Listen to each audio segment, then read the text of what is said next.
Have you ever watched a wedding film and suddenly the bride and the groom just switch places without actually moving? And you're thinking, is that magic? Magic.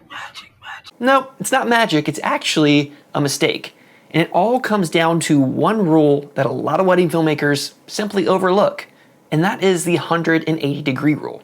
As filmmakers, we understand the importance of continuity, but due to the fast-paced nature of filming weddings, oftentimes it's an easy rule to simply forget. So today we're breaking down the 180-degree rule, what it is, why it matters, and how you can use it on the wedding day so that your films feel a lot more natural and less disorienting. The 180-degree rule is about maintaining consistent spatial orientation on screen. When you're watching any movie or two people talk on screen, one is on the left and the other is on the right. For wedding days, this is during the ceremony, the first look, the speeches even. Think of this as an invisible line in front of your couple. This is also called the axis of action. Now imagine a half circle or 180 degrees on one side of that line.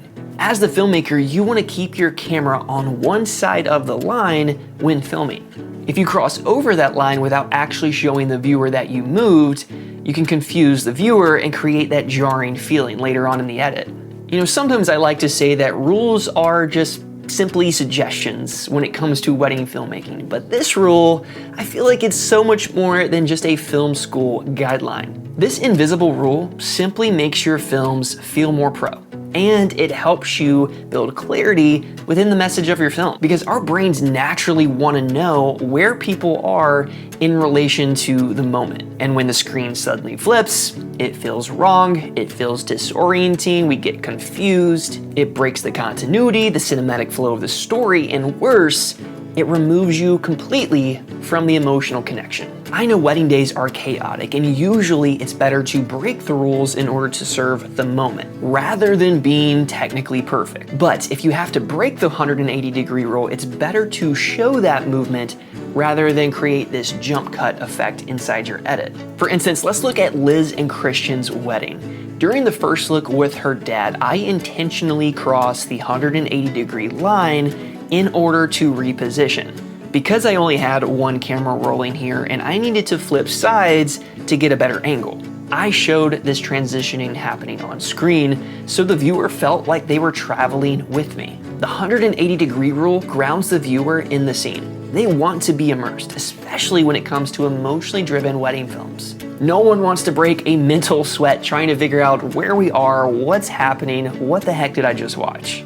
And breaking this rule without intention is the fastest way to take the viewer out of the story and create visual chaos. And just because the couple might not know the technical word for what's happening on screen, they can feel when something is off. Another way the couple can feel when something is off is when they receive their film through an outdated, less attractive storage solution rather than receiving a Netflix-style viewing experience through Vidflow. You captured one of the most important moments in a person's life, and the way they experience their film should feel special. Ultimately, Vidflow makes you look like a pro and makes your couples feel like MVPs. So if you're interested in Vidflow, click the link down in the description for 20% off an annual subscription. And the last thing that I want to talk about with this rule is how to use it effectively. And the easiest way to remember to utilize this rule on the wedding day is to pick a side and stick to that side unless you're showing the switch visually.